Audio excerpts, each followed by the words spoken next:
I'm Tracy Baxter with today's edition of Record News Watch.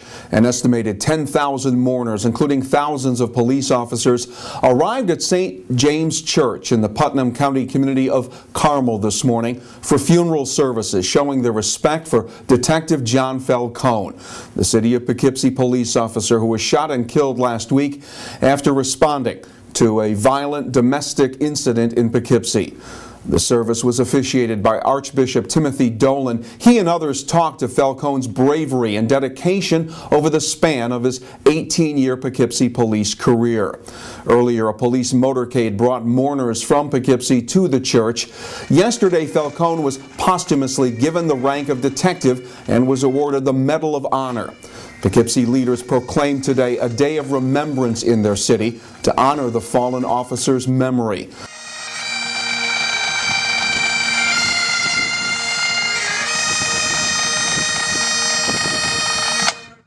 Reporter Keith Goldberg will have a complete report on today's events in tomorrow's Times-Herald Record.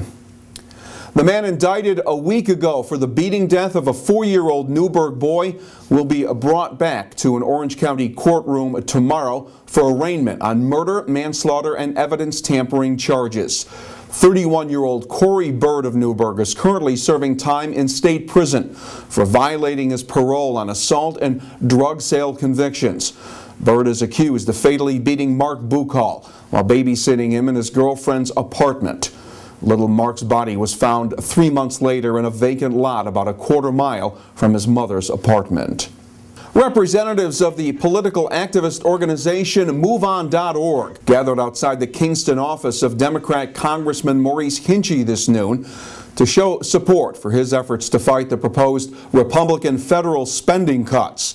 Move On wants Hinchey and his fellow Washington Democrats to continue to oppose the $100 billion worth of budget cuts that they say include programs that people depend on. Those at the Kingston Move On rally also drew attention to the battle for workers' rights that's currently being fought in Wisconsin.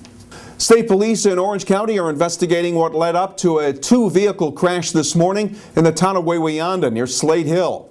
Pickup truck slammed into the side of a car at the intersection of Kirbytown Road and County Route 49 at around 9 a.m.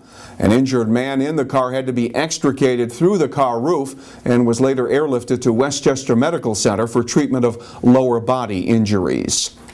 Town of Blooming Grove police say she was driving drunk when her car almost hit one of their marked patrol cars. Now, 28-year-old Jamie Farrell of Monroe faces an assortment of charges, including a felony for violating the state's Leandra's law by driving while intoxicated with her 2-year-old daughter in the car.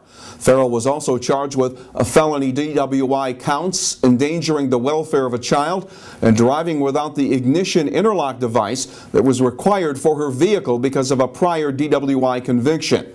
Farrell was being held on $7,500 bail in Orange County Jail. And if the Chosen Development Group can make it happen, the empty shell that used to be the Apollo Plaza Mall in Monticello will be torn down, and big box stores and a movie theater will rise up in its place. The plan proposed by the Chancellor Livingston team has gotten the green light from Sullivan County legislators over 2 other proposals that had been presented for possible Apollo site development. Chancellor Livingston now has 3 months to negotiate a suitable long-term lease with the county. Well, tomorrow will be a pretty miserable day weather-wise. The forecast calling for periods of rain and wet snow with temperatures reaching the upper 30s. Saturday looks a lot better with a mix of sun and clouds. The highs will be in the 35 to 40 degree range. Stay on top of what's happening locally and worldwide here at Record Online. And you'll have all the day's news in detail when you pick up a copy of tomorrow's Times-Herald Record. For Record News Watch, I'm Tracy Baxter.